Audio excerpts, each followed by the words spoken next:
देखिए, कांग्रेस पार्टी मना कर रही है, ये अच्छी बात है। ये उनका चरित्र सामने आ गया। अभी तक जो लोगों को बरगला रहे थे कि हम धर्म के नाम पर कोई काम नहीं करते हैं, जात के नाम पर कोई काम नहीं करते हैं, तो जब भारतीय जनता पार्टी धर्म की रक्षा के लिए मंदिर का निर्माण करा रही और भारतीय जनता पार्टी के कार्यकर्ताओं के द्वारा ये हो रहा है, पब्लिक के पैसे से हो रहा है, जब साढ़े 500 साल का विवाद को सुलझा करके माननीय प्रधानमंत्री आज इस नौबत में लाए हैं कि राम मंदिर बनकर तैयार हो गया है, तो अब इसका उद्घाटन होना है। पूरे देश में उत्साह का माहौल है, दुनिया में चर्चा का विषय है।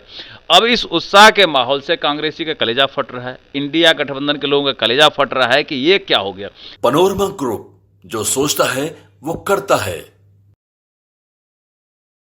नमस्कार, आप देख रहे हैं भारत लाइव और मैं हूं हमजा अब्बास। देखिए, जैसे जैसे चुनाव नज़दीक आ रहा है वैसे वैसे जो सियासत है बिहार की काफ़ी तेज़ हो रही है। साथ ही साथ बयानबाजियों का जो सिलसिला है वो बढ़ता जा रहा है। अब लोकसभा के साथ साथ इसी साल राम मंदिर का भी उद्घाटन है, जिसको लेकर के जो सियासत है वो काफ़ी तूल पकड़ चुकी है। कांग्रेस ने कहा है कि हम राम मंदिर के उद्घाटन में नहीं जाएंगे। इसी मामले पर हमारे साथ बात करने के लिए बीजेपी के MLA नीरज बबलू हैं। सर, कांग्रेस मना कर रही है जाने से। सर देखिए, कांग्रेस पार्टी मना कर रही है, ये अच्छी बात है। ये उनका चरित्र सामने आ गया। अभी तक जो लोगों को बरगला रहे थे कि हम धर्म के नाम पर कोई काम नहीं करते हैं, जात के नाम पर कोई काम नहीं करते हैं, तो जब भारतीय जनता पार्टी धर्म की रक्षा के लिए मंदिर का निर्माण करा रही और भारतीय जनता पार्टी के कार्यकर्ताओं के द्वारा ये हो रहा है, पब्लिक के पैसे से हो रहा है, जब साढ़े 500 साल का विवाद को सुलझा करके माननीय प्रधानमंत्री आज इस नौबत में लाए हैं कि राम मंदिर बनकर तैयार हो गया है, तो अब इसका उद्घाटन होना है। पूरे देश में उत्साह का माहौल है, दुनिया में चर्चा का विषय है।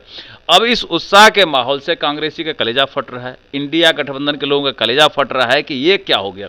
ये एक तरफा पूरा देश में माहौल बना हुआ, दुनिया भर में इसकी चर्चा हो रही है। तो अब कांग्रेस का चरित्र और चेहरा सामने आ रहा है कि हम नहीं जाएंगे। इससे जनता देश की देख रही है कि हम नहीं जाएंगे, तो ये जनता हिसाब करेगी, जनता तय करेगी कि अगर राम मंदिर के कार्यक्रम में नहीं गए तो इनका क्या करना चाहिए, जनता तय करेगी।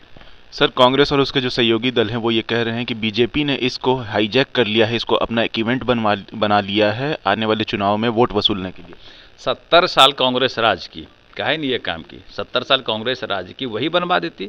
अगर वो नहीं बना पाए, आज भारतीय जनता पार्टी के लोग लग कर के ये निर्माण करा रहे हैं, तो उनको तो खुश होना चाहिए कि देश में कम से कम जो देश का एक अस्तित्व था, भगवान राम का जो एक अस्तित्व था, वो झोपड़ी में पड़ा हुआ था। आज उसको ला करके महल बना करके, बढ़िया सा मंदिर बना करके अगर स्थापित किया गया, और ये मंदिर ही नहीं है, ये दुनिया का सबसे बड़ा पर्यटन स्थल होने जा रहा है और दुनिया भर से लोग इसमें आएंगे। और ये जश्न जो है, ये 22 तारीख का उद्घाटन जो हो रहा है, ये भी दुनिया का सबसे बड़ा जश्न के रूप में मनाया जाएगा। वहाँ पे पूरे देश भर में एक साथ दीपावली और होली मनाई जाएगी।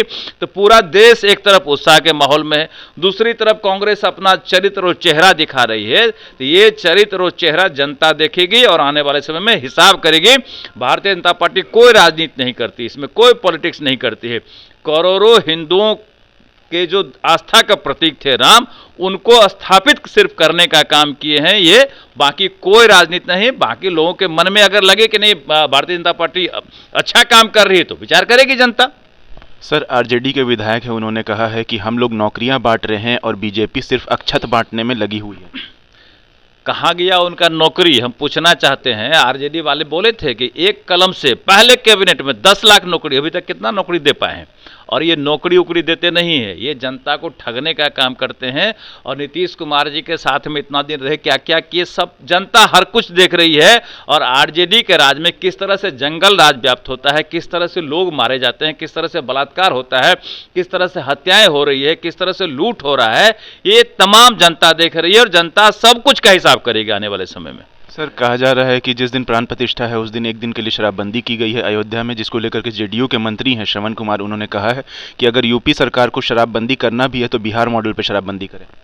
देखिए, शराबबंदी करना है यूपी में कि क्या करना है, बगैर शराबबंदी का वहाँ इतना शांति है कि यहाँ शराबबंदी के बावजूद अशांति है। और शराबबंदी तो सिर्फ यहाँ नाम का है।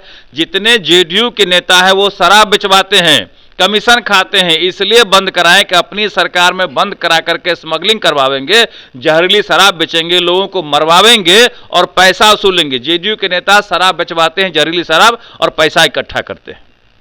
ये थे हमारे साथ बीजेपी एमएलए नीरज बबलू, जिन्होंने साफ साफ कहा है कि बीजेपी कोई इवेंट नहीं कर रही है। बीजेपी ने भगवान राम को वजूद में लाया है और भगवान राम के लिए जो हो सकता था बीजेपी ने किया है। कांग्रेस वाले 70 सालों से हुकूमत कर रहे थे, लेकिन कांग्रेस ने भगवान राम को किसी तरह का वजूद में लाने का कोशिश नहीं किया। और साथ ही साथ बीजेपी अगर इवेंट करना रहता तो पनोरमा ग्रुप, जो सोचता है वो करता है।